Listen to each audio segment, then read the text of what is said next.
Hey, welcome back to Snapball Games. My name's Max, and I'm back not with another Pauper League, but we're doing a breakdown of the top 5 commons from Streets of New Capenna for Pauper. This is a brand new Magic the Gathering set, just full spoiler, just released today. So we're going to be breaking down a bunch of honorable mentions. I'm going to be kind of using those to talk about the set a little bit, and then we'll get into the top 5 commons. So without further ado, let's just get into the first honorable mention here. Okay, the first honorable mention I wanted to talk about is actually a set of cards here. And I don't know exactly what to call these, but they're from each of the families, and they're expensive cards, they're expensive creatures, and they all have this same ability, which is 2 mana, exile the name of the card from your hand, target land gains, and then it adds the same colors that the creature costs, so 3 colors. This one adds blue, black, or red, until Glamorous Outcast is cast from exile. You may cast Glamorous Outcast for as long as it remained exile. So these cards are really interesting for Pauper because you don't have really any good options for 3 color decks for mana fixing. However, that being said, these cards are really clunky, really slow, but it does provide you some good 3 color mana fixing with essentially a late game mana sink when you can just cast the creature. And some of the creatures are pretty powerful. So the one that I like the best, we can just start with that. It's actually off to the side here. Well, let me just open up this in a new tab if I can. Is Shattered Seraph. And this is 7 mana. It's Esper. So black, blue, white, and 4 flying. When it enters the battlefield, gain 3 life. And it has that same ability where you can tap 2, exile it, and add colors of mana on one of your lands can add, Esper colors. So one reason why I like this one is because sure it's 7 mana, but it's actually just a 4/4 flying when it ETBs gain 3, which is just a really solid body, especially in Pauper. The flying is really nice. The gain 3 is nice. I could see this in something like Esper Evoke.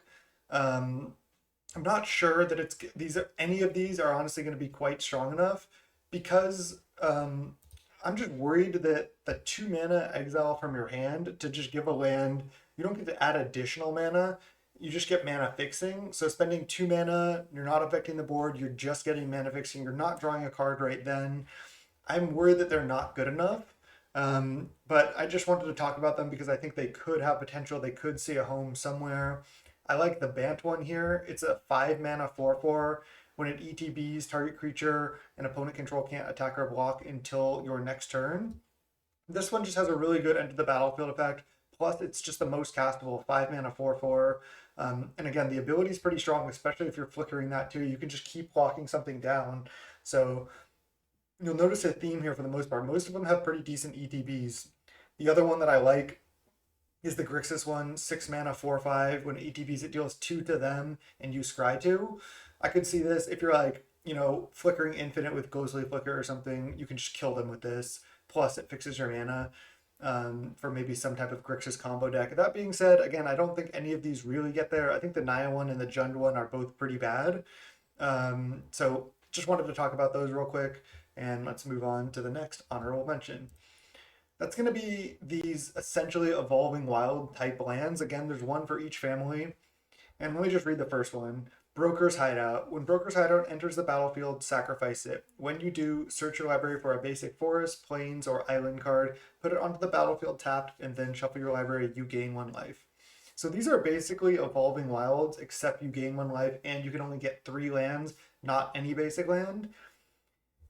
Here's why I don't think these are good enough. I think Evolving Wilds and Terramorphic Expanse are just better than these. Sure, you don't get the gain 1, but you don't have to use it right away. Especially in any blue decks, the Evolving Wilds lands are going to be so much better because Terramorphic Expanse and Evolving Wilds allow you to play the land, and then you can either brainstorm or ponder. Then you get to look at the cards, like let's say it's ponder, you look at the top 3, you can draw one, but then you could just leave Evolving Wilds in play, maybe draw the second one, and then crack Evolving Wilds next turn and play another land. Where these, you have to use it right when you play it. The gain 1 is nice, so I could see these seeing some play for that reason. But usually they're going to be worse than something like Tranquil Cove, which is a tapped dual land with gain 1 life, because you still don't actually get a land that produces multiple colors of mana, but you do get tricolor mana fixing. I could see them seeing some play, but I think overall, again, they're worse than Terramorphic Expanse and Evolving Wilds, but kind of cool to talk about there. Moving right along, it's not that I wanted to talk about this card specifically, but it is that I want to talk about Convenes. So this is an enchant creature. As long as the enchanted creature is attacking alone, it can't be blocked. And then enchanted creature has, when this creature deals combat damage to a player, it convenes, which is its controller draws a card, then discards a card. If they discarded a non-land card, they put a +1/+1 counter on this creature. What's up, Pacto? Thanks for the raid. This creature as well, Raffine's Informant, 2 mana, 2/1. When it enters the battlefield, it convenes. So a lot of people are pretty hyped about, I guess, both of these convene cards for Pauper, but I just caution you because when you're looting cards, when you're drawing and discarding, one of the most powerful things of that ability, like one of the most, you know, the biggest benefits of looting is to be able to discard extra lands. So when you convene, if you want the counter, you don't get to discard an extra land. Like if this was 2 mana, 2/1, draw a card, then discard a land, that's so bad. That's just not good enough for Pauper at all. If it's 2 mana, if you have extra spells and you're digging for a land, 2 mana, 3/2, draw a card, discard, that is pretty good. But I caution you, you're not going to be able to really take full advantage. Sure, you get to loot still, but if you really want the counter in a deck, then you're not going to be able to discard lands and get those counters. So I just feel like Convene overall is not going to be that strong. Some people seem excited about it, but I just feel like the downside, usually when you're drawing and discarding again, you want to discard your extra lands. You're not going to be able to do that for a big benefit with Convene. So uh, don't think either of those cards are that great. I could see, especially this one, seeing some play. I actually think this enchantment's pretty bad. I don't think Boggles wants it. I don't really see it seeing play. And this just being a 2 mana 3/2 draw discard. Sure, you have to discard a spell to get the 3/2 like I'm talking about, but I could see that being okay in some decks. Now let's move right along. Another honorable mention here is Goldhound, 1 mana first strike menace, cost red mana. Tap, sacrifice Goldhound, add 1 mana of any color. So this is a decent mana fixer if you need it. It also actually is a treasure itself, which I like. I like it when they do things like this, like with Golden Egg, where they make it a food. So if there's synergies whenever you sacrifice a treasure, you get a bonus, things like that. This actually does that. But one thing I like about this is it's also just a 1 mana Lotus Petal. I mean, with a 1/1 body that can attack. So I could see this doing something. I don't really know what yet, but you play this on one. On turn two, you can play a 3-drop. There's other options, and plus you get the mana fixing. Obviously, just like worse than Lotus Petal most of the time. But I could see this, making a deck here or there, depending on what the deck wants. Don't think it's going to be strong enough, but we'll see here. I'll take this moment to say as well that I don't think this set, from first glance, is going to make a huge impact on Pauper. Not like the last two sets we've had. I think the cards are decent, but even in the top five, I'm not expecting it to see widespread play. Again, some of these cards, might see play in certain decks. Some of the cards are powerful but narrow, where they only apply to a certain deck. That being said, I still don't think you're going to see, like, again, widespread use of any of these cards, even across decks, even in specific decks. These cards just don't seem as strong as the last couple sets overall.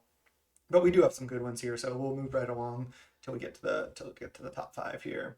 Another honorable mention I wanted to touch on briefly was Big Score. This is basically just Unexpected Windfall. 4 mana instant. As an additional cost, discard a card, draw 2, create 2 treasures. I don't think that this is really that good either. The problem I found, I tried to brew around Unexpected Windfall, and especially if you're copying it, they can be really powerful because you don't have to discard twice.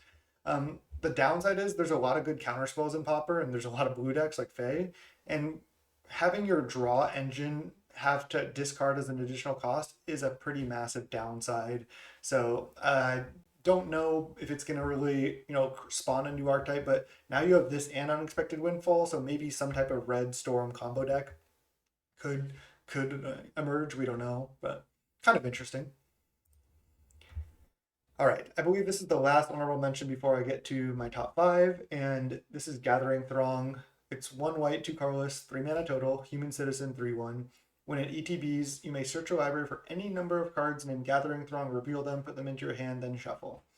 So this is just a three mana, 3/1 Squadron Hawk. It's also a human. I could see use cases for this. I think it's a little bit clunky.